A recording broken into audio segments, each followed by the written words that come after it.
class. We're ready to continue with the one and only Ivan. Yesterday, you made predictions about what you think today's first chapter might be about.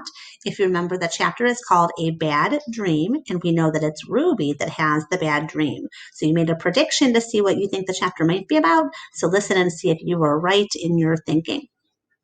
A bad dream.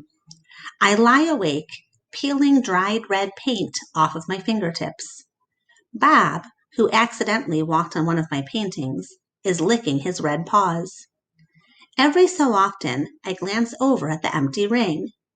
The claw stick glints in the moonlight. Stop! No! Ruby's frantic cries startle me.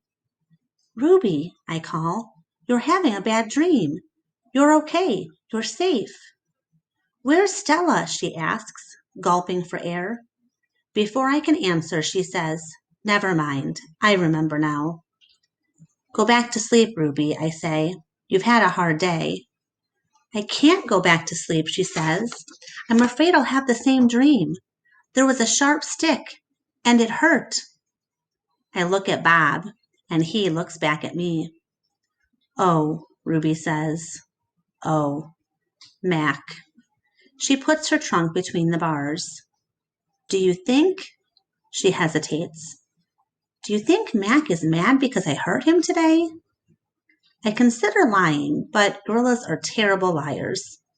Probably, I finally say. He ran away after that, Ruby says. Bob gives a scornful laugh.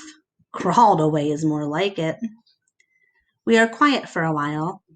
Branches claw at the roof. A light rain drums. One of the parrots murmurs something in her sleep. Ruby breaks the silence. Ivan, I smell something funny. He can't help it, Bob says. I believe she's referring to the finger paints Julia gave me, I say. What are finger paints? Ruby asks. You can make pictures with them, I explain. Can you make a picture of me? Maybe someday. I remember Julia's picture, the one that will be worth $1 million. I hold it up to the glass. Look, it's you. Julia made it. It's hard to see, Ruby says. There's not much moonlight. Why do I have 2 trunks? I examine the picture. Those are feet. Why do I have 2 feet? That's called artistic license, Bob says. Ruby sighs. Could you tell me another story? She asks. I don't think I can ever go back to sleep. I told you all I remember, I say with a helpless shrug. Then tell me a new story, she says. Make something up. I try to think, but my thoughts keep returning to Mac and his claw stick. Anything yet? Ruby asks. I'm working on it. Ivan? Ruby presses. Bob said you were going to save me. I search for true words. I'm working on that too. Ivan? Ruby says in a voice so low I can barely hear her. I have another question. I can tell from the sound of her voice that this will be a question I don't want to answer. Ruby taps her trunk against the rusty iron bars of her door. Do you think, she asks, that I'll die in this domain someday, like Aunt Stella?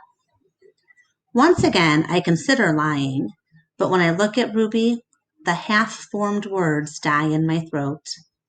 Not if I can help it, I say. I feel something tighten in my chest, something dark and hot. And it's not a domain, I add. I pause, and then I say it. It's a cage.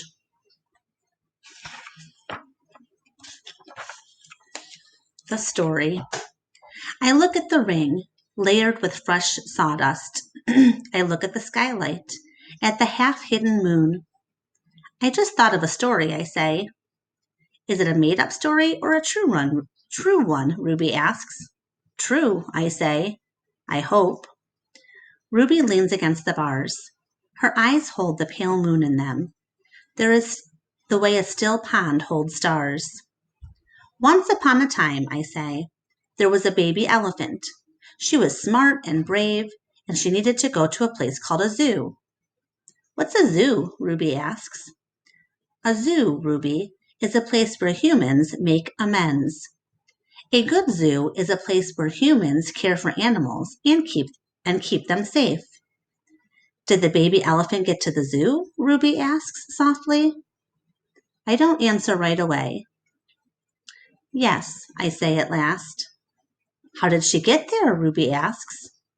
She had a friend, I say. A friend who made a promise. Stop there for today, and I'll see you tomorrow.